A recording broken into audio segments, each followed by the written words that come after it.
Hello students.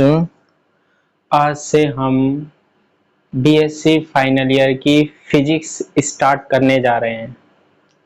ठीक है। और बीएससी फाइनल ईयर में भी हम सबसे पहले कौन सी फिजिक्स पढ़ रहे हैं? क्वांटम फिजिक्स, क्वांटम भौतिकी। ठीक है। अगर हम राजस्थान यूनिवर्सिटी की बात करें तो बीएससी फाइनल ईयर का जो सिलेबस है ना, उसको 4 यूनिट्स में बांटा गया है। बाकी हम कोई सी भी यूनिवर्सिटी की बात करते हैं तो ये जो मैटर है वो तो क्या होता है, सेम ही होता है ना। तो सबसे पहले हम इसमें कौन सी यूनिट की बात करते हैं? Unit first. और इसमें हम पढ़ते हैं क्या? क्वांटम सिद्धांत का विकास। किसके बारे में पढ़ते हैं हम? क्वांटम सिद्धांत के विकास के बारे में पढ़ते हैं। ठीक है। तो सबसे पहले हम ये बात करेंगे कि क्वांटम भौतिकी की हमें जरूरत क्यों पड़ी, क्वांटम सिद्धांत की जरूरत हमें क्यों पड़ी। जब तक क्वांटम भौतिकी, क्वांटम सिद्धांत का जन्म नहीं हुआ था, उससे पहले जितनी भी भौतिकी हमें ज्ञात थी, उस सारी की सारी भौतिकी को हम क्या कहते थे? चिरसम्मत भौतिकी कहते थे। ठीक है। जब तक क्वांटम सिद्धांत का जन्म नहीं हुआ, उससे पहले जितना भी हमारे पास भौतिक विज्ञान था उसको हम किसमें पढ़ते थे? चिरसम्मत भौतिकी में पढ़ते थे। और ऐसा माना जाता था कि प्रकृति में जितनी भी घटनाएं हैं, प्रकृति में जितनी भी घटनाएं हैं, उनको हम किसके द्वारा समझा सकते हैं? चिरसम्मत भौतिकी के द्वारा समझा सकते हैं। चिरसम्मत भौतिकी में हमने बहुत सारी चीजें पढ़ी थी, जैसे न्यूटन के नियम पढ़े थे, गति से संबंधित पढ़ा था, प्रकाश की पढ़ा था हमने। ठीक है। विद्युत चुंबकीय पढ़ा था। ये सारे के सारे किसमें थे? हमारे पास चिरसम्मत भौतिकी में थे। लेकिन 19वीं शताब्दी के अंत तक वैज्ञानिकों ने कुछ तर्क दिए, है ना, और कुछ प्रयोगों के आधार पर, कुछ तर्कों के आधार पर और कुछ प्रयोगों के आधार पर यह व्याख्या की कि प्रकृति में कुछ चीजें ऐसी होती हैं जिनको हम चिरसम्मत भौतिकी से नहीं समझा सकते। ठीक है। जिनको हम किससे नहीं समझा सकते? चिरसम्मत भौतिकी से नहीं समझा सकते। तो इनको समझाने के लिए अब कुछ घटनाएं, जैसे हमारे पास क्या थी? प्रकाश विद्युत प्रभाव थी। एक घटना तो हम किसकी बात करते हैं? प्रकाश विद्युत प्रभाव। एक जैसे हम बात करते हैं क्या? कॉम्पटन प्रभाव, है ना। ऐसी बहुत सी घटना थी। ऐसे ही हम बात करते हैं किसकी? कृष्णिका वितरण की। इनको कौन नहीं समझा पाया? चिरसम्मत भौतिकी नहीं समझा पाया। तो इनको समझाने के लिए एक नई भौतिकी का जन्म हुआ, जिसे हम क्या बोलते हैं? क्वांटम भौतिकी बोलते हैं। और इनमें अनेक सिद्धांतों का क्या हुआ? प्रतिपादन हुआ, जिसे हम बोलते हैं क्वांटम सिद्धांत। तो कहने का मतलब है, पहले हम देखेंगे, ये घटनाओं के बारे में भी पढ़ेंगे हम, और इनको क्वांटम सिद्धांत से समझाएंगे भी। तो क्वांटम सिद्धांत पे आने से पहले सबसे पहले हम कहां से स्टार्ट करते हैं? कृष्णिका से स्टार्ट करते हैं। ठीक है। पहले हम किसके आधार पर समझाएंगे इसको, चिरसम्मत भौतिकी के आधार पर, और फिर देखेंगे हम कि चिरसम्मत भौतिकी इसको क्यों नहीं समझा पाया। ठीक है, चिरसम्मत भौतिकी इसको क्यों नहीं समझा पाया। तो सबसे पहले हम किसकी बात करते हैं, कृष्णिका की बात करते हैं इसमें।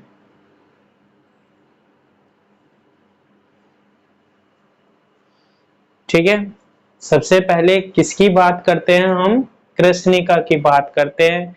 पहले हम इसके बारे में पढ़ेंगे, इसके निष्कर्ष निकालेंगे, उसको हम चिरसम्मत भौतिकी के आधार पर देखेंगे। चिरसम्मत भौतिकी पहले की भौतिकी थी जो कि 19वीं शताब्दी से पहले की थी, जिसमें हम न्यूटन के नियम, प्रकाश की यांत्रिकी, ये सारी की सारी चीजें क्या करते थे, हम पढ़ते थे, है ना। तो कृष्णिका क्या होती है पहले हम ये जान लें। तो देखो, कृष्णिका की एक परिभाषा देते हम क्या, कि ऐसी वस्तु, ध्यान से सुनना, कृष्णिका को समझते हैं पहले हम, है ना। ऐसी वस्तु जिसके पृष्ठ पर, ऐसी वस्तु जिसके पृष्ठ पर आपतित, ऐसी वस्तु जिसके पृष्ठ पर आपतित सभी तरंगदैर्ध्यों, सभी तरंगदैर्ध्यों के विकिरणों का, सभी तरंगदैर्ध्य के विकिरणों का क्या हो जाता है, अवशोषण हो जाता है। सभी तरंगदैर्ध्य के विकिरणों का क्या हो जाता है, अवशोषण हो जाता है। वो वस्तु हम किसमें परिभाषित करते हैं, कृष्णिका के रूप में परिभाषित करते हैं। एक परिभाषा और पढ़ते हैं हम क्या, कि ऐसी वस्तु, ऐसी वस्तु जिसे निश्चित ताप पर गर्म करने पर, निश्चित ताप पर गर्म करने पर वह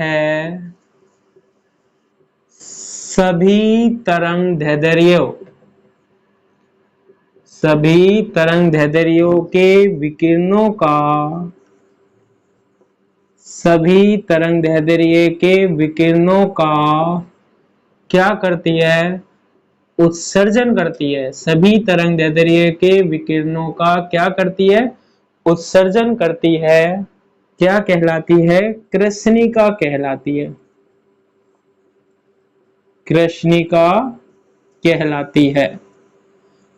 ये जो हम कृष्णिका के बारे में पढ़ रहे हैं, ध्यान रखना, चिरसम्मत भौतिकी इसके निष्कर्षों को नहीं समझा पाया, फिर हमारे पास किसका जन्म हुआ, क्वांटम भौतिकी का।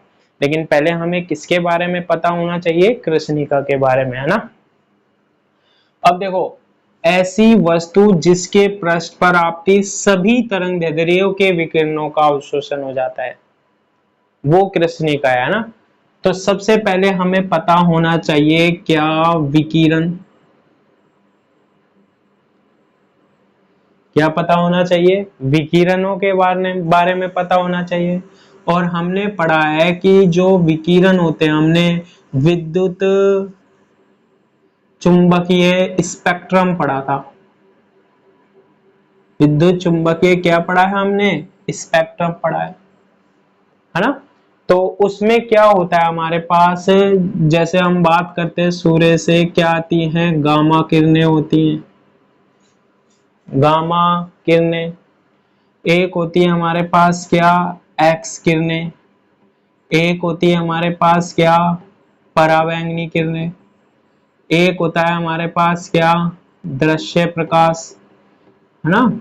एक क्या होता है हमारे पास, रेडियो प्रकाश होता है।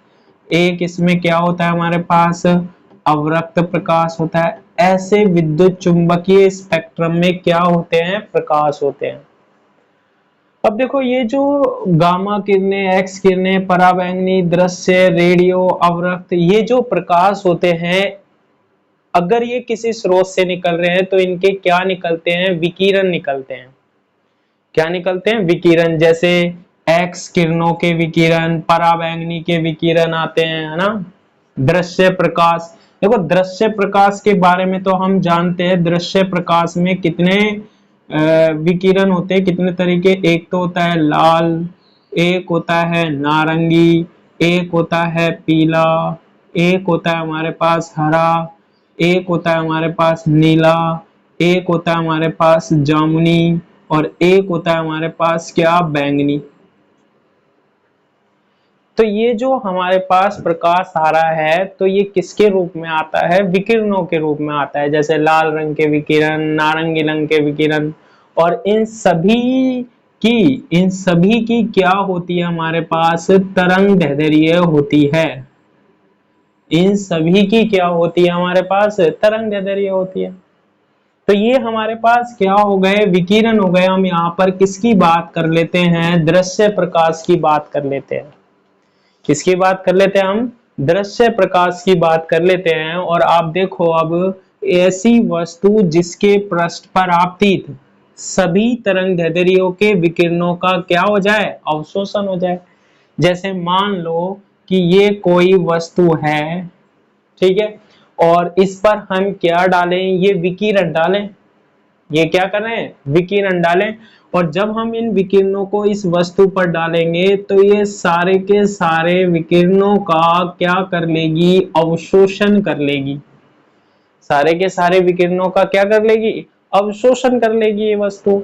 ऐसी वस्तु क्या होती है? कृष्णिका होती है। ऐसी वस्तु क्या होती है हमारे पास? कृष्णिका होती है। इसी तरीके से देखो, अब ये वस्तु है कृष्णिका। दूसरी क्या बात करते हैं हम इसमें? ऐसी वस्तु जिसे निश्चित ताप पर क्या करें? हम गर्म करें। अब जैसे ये है, इसको अगर हम वस्तु को क्या करने लगे? हम गर्म करने लगे, ठीक है। उच्च ताप पर, निश्चित ताप पर हम इसे क्या करते हैं? गर्म करते हैं। तो इसमें से क्या निकलने लग जाते हैं? विकिरण भी निकलने लग जाते हैं। अगर निश्चित ताप पर गर्म करें तो इनमें से क्या निकलने लग जाते हैं? विकिरण निकलने लग जाते हैं, ठीक है। तो ये हमारे पास क्या कहलाती है? कृष्णिका कहलाती है, ठीक है। तो ये दो भाषाओं में हम समझा रहे हैं क्या? कि जिस पर हम विकिरणों को आपतित करेंगे तो वो विकिरणों का क्या कर लेगी? अवशोषण कर लेगी। और निश्चित ताप पर हम गर्म करें तो वो विकिरणों का भी क्या कर सकती है? उत्सर्जन करती है। ऐसी वस्तु हमारे पास क्या कहलाती है? कृष्णिका कहलाती है, ठीक है। अब देखो, यहाँ पर हम एक आदर्श कृष्णिका पर क्या करते हैं? विचार करते हैं। कृष्णिका को हम किसके द्वारा व्यक्त करेंगे? हम देखो,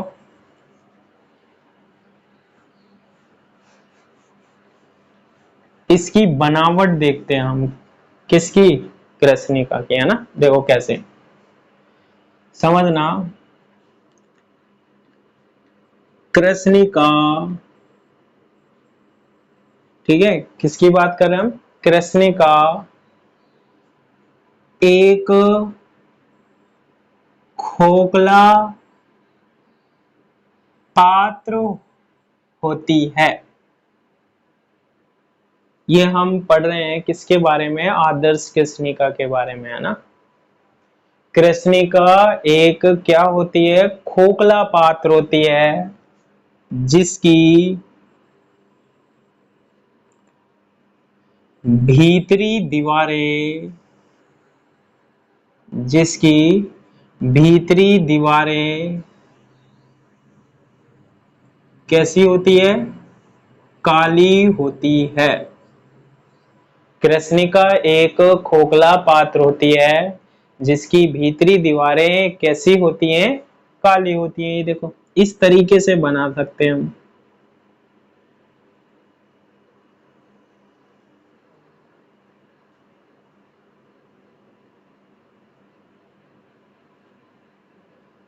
ये अंदर से क्या है?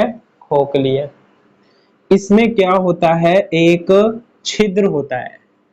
इसमें एक क्या होता है? छिद्र होता है। तो ये हमने क्या रख लिया? इसका छिद्र रख लिया। इसकी जो भीतरी दीवारें होती हैं, ये अंदर की तरफ, ये जो दिखा रहे हैं हम किसकी तरफ, अंदर की तरफ, ये जो दीवारें हैं इसकी, ये कैसी होती है, हमारे पास काली होती हैं। कृष्णिका की भीतरी दीवारें कैसी होती हैं, काली होती हैं। काला रंग विकिरणों का अच्छा अवशोषक होता है। काला रंग प्रकाश का क्या करता है, अवशोषण करता है। ध्यान रखना ये वाली बात, काला रंग जो होता है वो प्रकाश का क्या करता है, अवशोषण करता है। ठीक है, अब देखो खोखला पात्र जिसकी भीतरी दीवारें क्या होती हैं, काली होती है, और इसमें क्या होता है, एक छिद्र होता है। ये किसको बता रहे हैं हम, कृष्णिका को बता रहे हैं। अब मान लो पहली परिभाषा मैंने आपको बताई थी कि जो कोई विकिरण होते हैं वो अगर हम कृष्णिका पर डालें तो ये उनका क्या कर लेती है, अवशोषण। मान लो यहाँ बाहर से कोई क्या आ रहा है, विकिरण आता है। ठीक है, देखो जब कोई विकिरण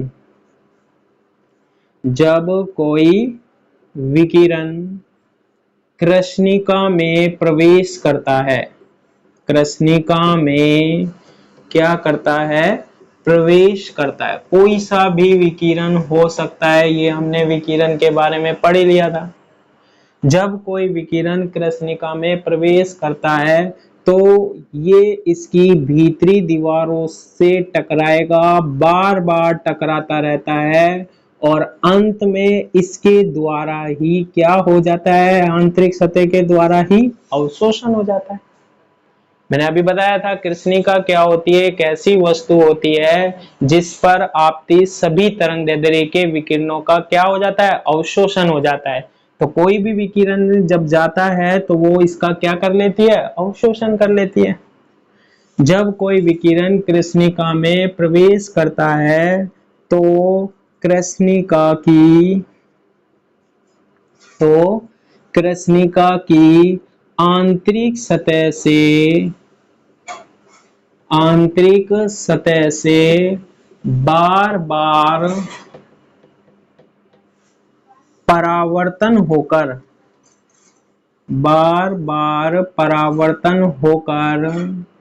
विकिरण कृष्णिका में क्या हो जाता है, अवशोषित हो जाता है।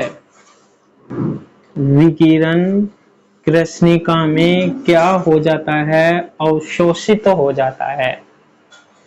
ठीक है, और ये विकिरणों का क्या कर लिया इसने, अवशोषण कर लिया।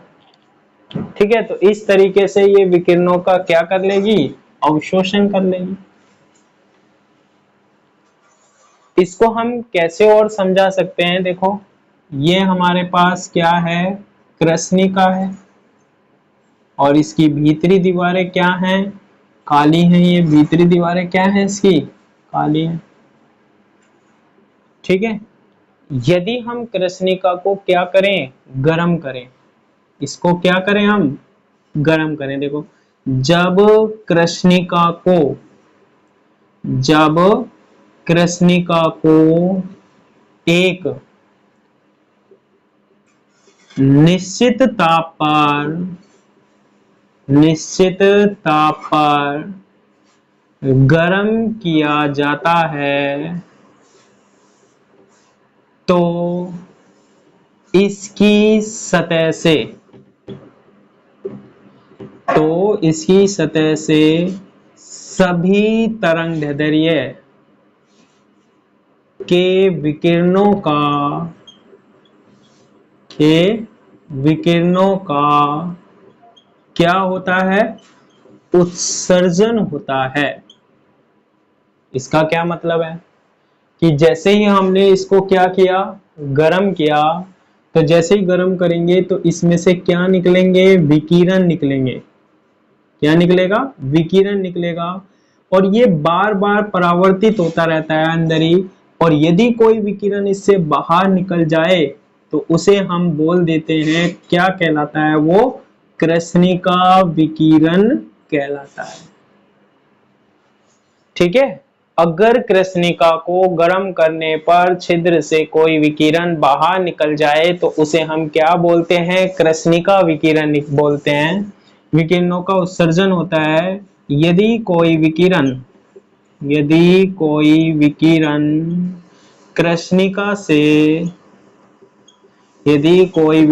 कृष्णिका से क्या निकल जाता है? बाहर निकलता है,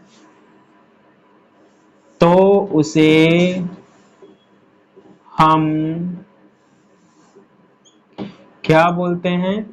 कृष्णिका विकिरण कहते हैं। तो उसे हम क्या बोलते हैं? कृष्णिका विकिरण कहते हैं। ठीक है, तो हमने किसके बारे में पढ़ लिया? कृष्णिका के बारे में पढ़ लिया। ठीक है, कि कृष्णिका क्या होती है और किस तरीके से ये विकिरणों का क्या करती है? उत्सर्जन करती है और अवशोषण करती है। इसके बाद हम पढ़ेंगे क्या? कृष्णिका ऊर्जा वितरण वक्र। वो वितरण वक्र किसको बताएगा? इस कृष्णिका के बारे में बताएगा, है ना, कि कृष्णिका से जो हमारे पास विकिरण निकलते हैं उनकी ऊर्जा के बारे में हम जानेंगे, उनकी तरंगदैर्ध्य के बारे में जानेंगे। इससे प्राप्त निष्कर्षों को हम किसकी सहायता से देखेंगे? चिरसम्मत भौतिकी के बारे में देखेंगे। ठीक है, तो पहले कृष्णिका पढ़ लीजिएगा, इसके बाद हम बात करेंगे कृष्णिका ऊर्जा वितरण वक्र। ठीक है।